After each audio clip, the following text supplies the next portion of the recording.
Bonjour à tous et bienvenue pour ce nouvel entretien essentiel. Aujourd'hui, j'ai le plaisir de recevoir une nouvelle fois Éric Verhaeghe. Ça faisait longtemps qu'on ne s'était pas vu, Xavier. Et Tu oui, me Éric, manquais. ben, bien sûr.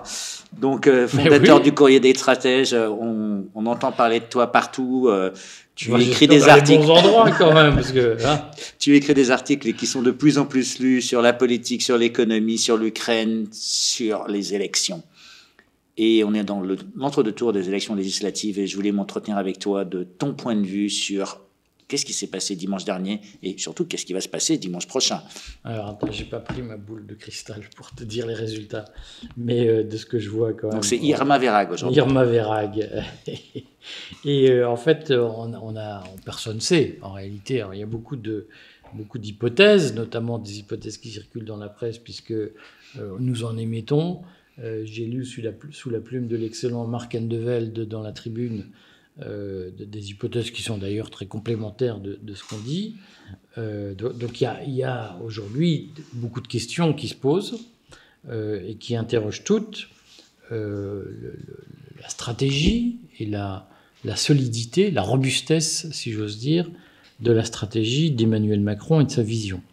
Donc moi, de mon point de vue, si on prend un peu de recul par rapport à ce qu'on a vu, parce que ce qu'on a vu est évidemment partisan. Alors il y a des gens qui disent je suis pour, d'autres qui disent je suis contre, Macron est bien, Macron pas bien, etc. Ce qui est à peu près évident, c'est que Emmanuel Macron a autre chose à faire de ses journées que de s'occuper de politique intérieure, et il est très absorbé par les crises globales, mondiales, l'Ukraine et tout un tas d'autres choses, le Covid. Et moi, ce qui me semble évident dans tous les cas, c'est que la politique intérieure française est devenue une affaire accessoire dans le jeu électoral. Et qu'aujourd'hui, si on avait voulu élire un président absolument attaché à faire de la France une simple puissance régionale et à la dépouiller de toutes ses ambitions internationales, on aurait choisi Emmanuel Macron, parce qu'en tout cas, au bout de 5 ans de mandat, on peut considérer que finalement, ce qui se passe en France est devenu une simple anecdote qui occupe des petites gens, des Mélenchon, des Valérie Pécresse et autres, et que les décisions se prennent ailleurs et sur d'autres plans. Et moi, ce qui me frappe, c'est qu'en effet, cette semaine, entre deux tours, dans un entre-deux-tours où la majorité parlementaire est menacée, Emmanuel Macron part en Ukraine, en Roumanie, peut-être en Moldavie, qu'au fond, le destin français ne se joue plus en France. Mais n'est-ce pas quand même le rôle du Premier ministre ou de la Première ministre de s'occuper d'asseoir sa majorité? Oui, mais justement, le sujet, c'est que avant, quand on était petit, dans la Ve République, le Premier ministre avait une existence, parfois compliquée, mais une existence politique, et il incarnait quelque chose politiquement. Là, on voit bien qu'Emmanuel Macron a choisi 3 premiers ministres, il en est à son 3e Premier ministre avec Elisabeth Borne, qui sont des premiers ministres techno, comme on dit, c'est-à-dire vraiment avec des profils de préférence de plan secondaire politiquement, voire non élus. Alors, Jean Castex avait quand même un petit mandat à Prades, comme maire de Prades, il avait un mandat, mais il était choisi sur son profil techno. Elisabeth Borne n'a aucun mandat politique. C'est-à-dire que plus le temps passe, plus le président écrase d'une certaine façon la fonction de Premier ministre et ne choisit que des personnalités qui sont là pour régler les dossiers et certainement pas pour porter une vision ni pour incarner une alternative politique ou une majorité politique. Et le sujet, c'est qu'en dehors d'Emmanuel Macron, personne ne parle ou n'imprime dans la majorité actuelle. C'est-à-dire qu'Elisabeth Borne, elle ne débat même pas avec Jean-Luc Mélenchon. On pourrait imaginer un débat d'entre-deux tours entre Elisabeth Borne, Première ministre, et Jean-Luc Mélenchon, candidat à sa succession. Mais visiblement, ça ne se fera pas. Et on voit bien que, d'une certaine façon, le fauteuil est vide.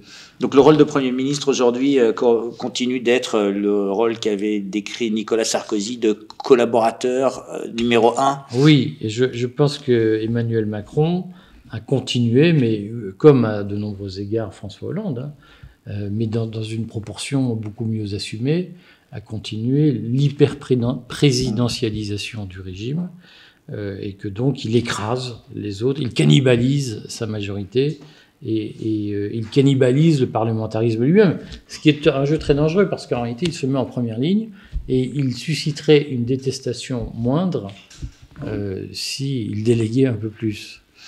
Revenons un petit peu sur le résultat des élections de dimanche soir. Donc l'abstention au-dessus de 50% et Mélenchon qui à 20h arrive en tête et qui à 23h avec les derniers chiffres et à coude à quelques voix, 21 000 voix. Donc c'est un pari réussi pour NUPES. Je pense que Jean-Luc Mélenchon, qui est lui aussi un très grand prestidigitateur, Mélenchon a une très grande force, c'est qu'il parvient à faire rêver les gens à partir de pas grand-chose. Et qu'en réalité, je trouve ça très bien, parce que Mélenchon sera sans doute le dernier rêve de la Ve République avant son extinction. Et donc Mélenchon est parvenu à faire croire qu'il allait être Premier ministre, qu'il allait gagner. Et là, il parvient même à faire croire qu'il a fait un score extraordinaire, alors qu'en réalité, ces 25% sont 25% de 50% de l'électorat, c'est-à-dire 12,5%. C'est quand même une défaite cuisante pour la gauche, hein, et pour une gauche unie. C'est-à-dire qu'on peut se dire aujourd'hui que la gauche unie en France, c'est 12,5% du corps électoral, pas plus. Sachant qu'un certain nombre de gens ont voté Mélenchon pour faire barrage à Emmanuel Macron. Donc, dans les voix qui sont allées sur la NUPS, il n'y a pas que des nupsiens, si j'ose dire. Il y a aussi des anti-macronistes, des gens qui, probablement pas mal de Zemmouriens d'ailleurs, qui ont préféré voter NUPS plutôt que Marine Le Pen en se disant qu'il y avait plus de dynamique, plus de potentiel électoral du côté de la NUPS. Donc, sur le fond, c'est un mauvais résultat, ne nous leurrons pas. Et le pari n'est certainement pas réussi, puisque en termes de nombre de duels en France, la NUPS a objectivement très peu de chances d'obtenir une majorité relative. Ça ne signifie pas que la dynamique que Mélenchon parvient à générer grâce aux médias, notamment au soutien médiatique dont il bénéficie très souvent de la part de médias subventionnés, ça ne signifie pas qu'il ne parviendra pas à améliorer son score, mais il faudra vraiment un concours de circonstances extraordinaires pour qu'il parvienne à obtenir une majorité relative à l'Assemblée nationale. En revanche, qu'il constitue une force extrêmement importante et qu'il prive Emmanuel Macron de sa majorité absolue, ça, c'est plausible. Je note d'ailleurs que Mélenchon a osé critiquer le résultat des élections, chose inhabituelle dans la Ve République, que Marine Le Pen n'avait pas voulu assumer après le fameux écart de France 2 de mémoire qu'il avait présenté à 14 millions et quelques de voix, puis finalement on s'est dit c'est 1 million de moins. La petite erreur technique. La petite erreur technique, elle n'a pas osé la ramener, si j'ose dire, contester les chiffres. Mélenchon, lui, n'a pas cette pudeur. Je le comprends, je pense que c'est une bonne stratégie. Cela dit, il n'est pas en position dominante. En revanche, il est en position de réaliser un vrai succès d'estime. Et par ailleurs, il occupe le terrain médiatique, ce qui, à mon avis, arrange Emmanuel Macron, parce que, d'une certaine façon, la situation sera tellement ingouvernable dans les semaines qui viennent que, après tout, expliquer, notamment aux instances européennes, qu'on n'y peut rien, il y a Mélenchon, vous comprenez, on ne va pas mettre le pays dans la rue, pour aussi peu, pour quelques affaires d'argent, c'est aussi une stratégie qui a du sens. Donc les présidentielles, le barrage à l'extrême droite, quand même, on a entendu Emmanuel Macron dire que si on votait à gauche, ou certains de ses ministres, si on votait à gauche, on n'était pas républicain. Donc une dialectique toujours discriminante entre les deux camps. Donc il y a le camp du centre, de l'extrême centre, qui dicte que l'extrême gauche, c'est pas républicain, que l'extrême droite, c'est pas républicain. On a des fronts républicains partout. C'est ça la nouvelle forme de politique en France ? Non, je pense qu'il y a un procédé qui, pour ma part, m'amuse beaucoup. Qui est le procédé de la bourgeoisie dominante de ce pays, qui n'a plus de frein. Alors, à une époque, il y avait la conscience qu'on ne pouvait pas aller très loin en faisant ça. Maintenant, cette conscience est abolie et les gens vivent dans un rêve. Il y a ce réflexe bourgeois qui consiste à dire si vous ne pensez pas comme nous, on vous bannit. Et aujourd'hui, le parti d'Emmanuel Macron, c'est le parti du bannissement de l'autre. C'est tout à fait intéressant d'ailleurs de voir que ces gens dont la religion de base est la religion de l'inclusion et de la diversité sont des gens qui ne supportent pas l'autre.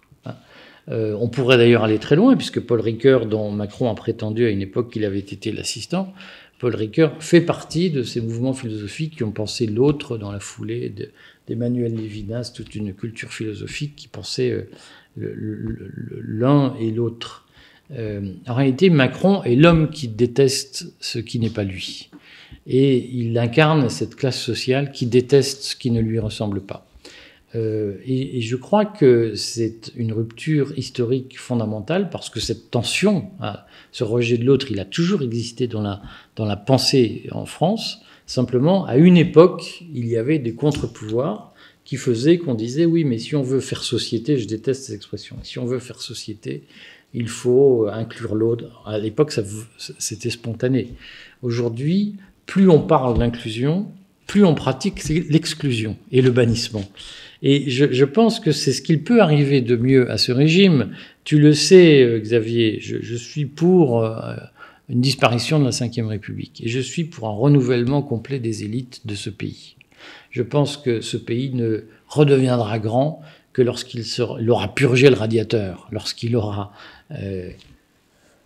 éclusé. Expurgé tout le système.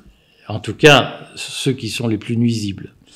Donc, si on pense pas comme eux, toi, tu penses pas comme eux, donc tu te mets dans quel camp, toi? Alors, moi, je trouve que, il y a ceux qui ont une vision et ceux qui n'en ont pas. La caste au pouvoir est convaincue que la France n'existe plus, qu'elle n'est plus qu'une petite chose, qui ne peut plus exister qu'à travers l'Europe, le multilatéralisme, le couple franco-allemand, etc. Moi, je crois que la France reste un grand pays. Et je pense que la France ne pourra demeurer ou redevenir un grand pays que lorsqu'elle aura javélisé les verrues qui, en son sein, la tirent vers le bas. Et ceux qui tirent la France vers le bas aujourd'hui, ce sont ces élites, son gouvernement profond, les Alexis Kohler, tous les gens qu'il a fait mettre dans des cabinets ministériels, les Aurélien Rousseau, les Marguerite Cazenave, tous ces gens qui nous expliquent qu'au fond, notre destin est d'obéir aux États-Unis sans réfléchir. Je crois que ces gens-là doivent être sortis. Ils doivent être épurés. Donc, tu n'as pas ta langue dans ta poche vis-à-vis de ce groupe d'individus dont tu fais partie quelque part. Pourquoi ? Tu es énarque, tu as fait partie de ces corps, tu les connais bien. Alors, moi, j'ai toujours servi la République. Je n'ai jamais servi la caste. Et j'ai fait plein de choses. Je me souviens quand j'étais petit, quand j'étais dans le service public, j'avais lancé le bac sur Internet. Et des gens, lorsque je suis parti, ont très méticuleusement détruit tout ce qui aurait pu faire de l'éducation nationale en France quelque chose d'avenir. Et donc je n'ai aucune estime pour eux. Et moi, j'ai peut-être fait partie de ces gens-là, j'en sais rien, mais en tout cas, j'ai toujours pensé que il fallait remercier. Moi, j'ai fait mes études, j'ai fait des études supérieures, j'ai fait l'ENA grâce à des bourses de l'éducation nationale, grâce à ce que la République donnait sans compter. Et j'ai toujours pensé qu'il fallait rendre ce qu'on avait donné. Donc je n'ai jamais eu aucune estime pour tous les gens qui considéraient qu'il fallait fermer le robinet de la promotion sociale et qu'il fallait vivre dans l'entre-soi. Et aujourd'hui, ce qui tue ce pays, c'est l'entre-soi des élites. Et c'est cette espèce de narcissisme permanent qui consiste à dire que si on a en face de soi quelqu'un qui ne maîtrise pas les codes, qui ne parle pas comme il faut l'éliminer. Donc moi, je l'aurais toujours dit, je vous emmerde, et moi, je suis là pour rendre ce que j'ai reçu, et certainement pas pour vous servir. Et je partage ce point de vue à titre personnel, je précise, puisque ici, je suis dans ma qualité de journaliste. Un des derniers articles que tu as signé sur le Courrier des stratèges, c'est qu'Emmanuel Macron nous mène droit vers la guerre contre la Russie, et personne ne bronche. Donc ça montre que l'entre-soi le soutient. C'est une affirmation assez grave, cette analyse. Pourquoi ? Je te pose la question. Non, je ne sais pas pourquoi c'est grave. Il y a quand même quelque chose de frappant, si tu veux. C'est que au détour d'un micro-trottoir, aujourd'hui c'est comme ça que se passe la communication présidentielle, au détour d'un micro-trottoir, un président de la République dit « nous sommes entrés dans une économie de guerre ». C'est une affirmation est extrêmement grave, parce qu'à un moment donné... Il a déjà utilisé le mot guerre 6 il avait fois utilisé en mars 2020. Le mot guerre contre le virus, mais après tout, on pouvait se dire c'est une formule stylistique.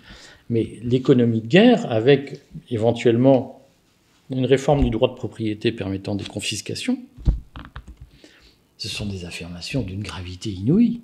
Et ce qui est incompréhensible, c'est que ça se fasse dans un micro-trottoir. Enfin, si on rentre réellement dans une économie de guerre avec éventuellement une violation des droits de propriété pour faire la guerre, il faut saisir le Parlement tout de suite. Et ça se passe dans l'autre-deux tours des élections législatives, sans que personne ne dise quoi que ce soit, sans que la caste politique ou les hommes politiques ne se saisissent de ce message. Mais dans quel pays on imagine un chef d'État dire « Nous entrons dans une économie de guerre » au hasard d'une interview au bord d'un coin de rue, ou dans un hall de gare, sans que personne ne dise, faut débattre. Enfin, à un moment donné, il faut savoir si on est prêt à faire la guerre ou pas. Peut-être qu'il l'a débattu au Conseil de défense.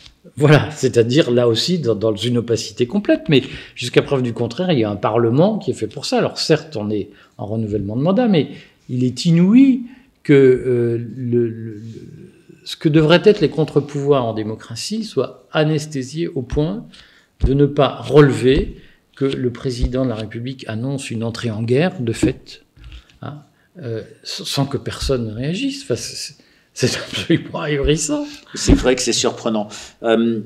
Dimanche prochain, verdict des élections législatives, beaucoup de duels, quelques tripartites, le Front National, enfin le Rassemblement National plutôt, la partie extrême droite qui a peut-être pas performé autant que l'avait fait au présidentiel. Tes prédictions de Irma Verhaeghe? Éric Irma Verhaeghe pense que, en réalité, il y a deux possibilités. Soit la NUPS parvient à avoir une majorité relative, parce que je ne pense pas qu'il puisse avoir une majorité absolue. Je pense que les sondages sont, enfin, en tout cas, l'analyse des services de l'État est suffisamment bien faite pour que la situation soit sous contrôle.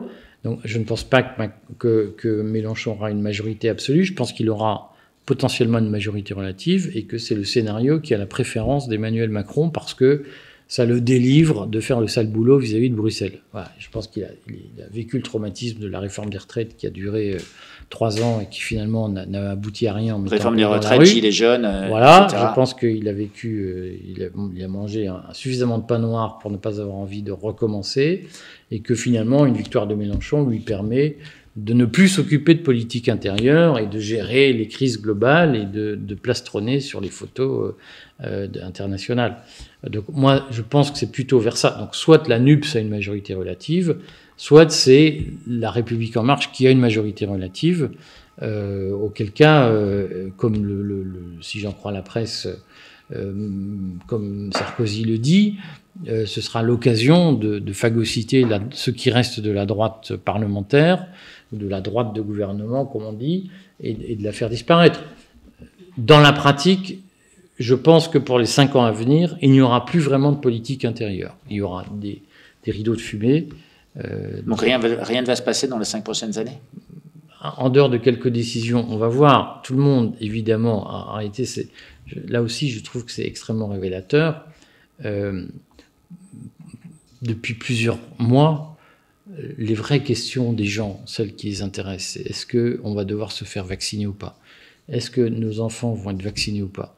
Ça a été le grand tabou de la classe politique pendant les législatives. Personne n'en a parlé. Et là, à nouveau, c'est le grand tabou. Donc la question que se posent les gens, c'est de dire, mais est-ce qu'il y aura un mauvais coup qui sera fait, notamment avec Mélenchon, qui a dit qu'il était pour la vaccination obligatoire et qu'il, lui, le ferait à la mode stalinienne. Et je crois qu'il est capable de le faire, c'est-à-dire par une vraie contrainte physique d'obliger les gens à se faire vacciner.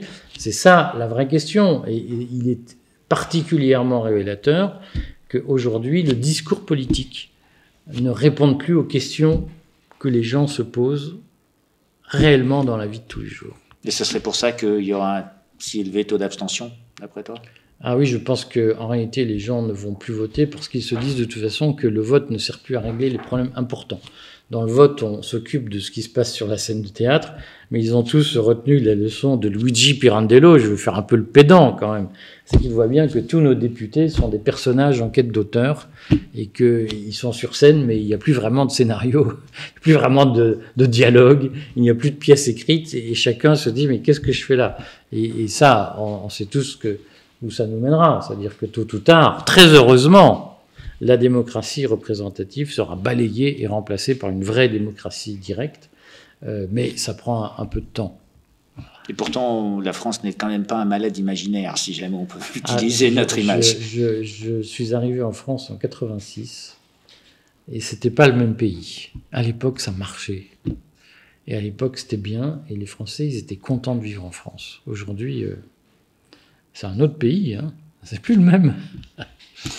Ben écoute, on va attendre les résultats de dimanche soir. Merci beaucoup, Eric, d'être venu nous parler de ton analyse de la situation, de ces élections, du succès relatif de NUPES et on va dire de tes prévisions pour dimanche et du désintéressement des Français pour cette France que tu ne reconnais pas puisque depuis 86 ça a changé.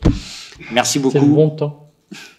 Et à bientôt. Et merci beaucoup à vous de nous suivre sur France Soir pour cet entretien essentiel. Donc soutenez-nous autant que vous pouvez. Merci beaucoup.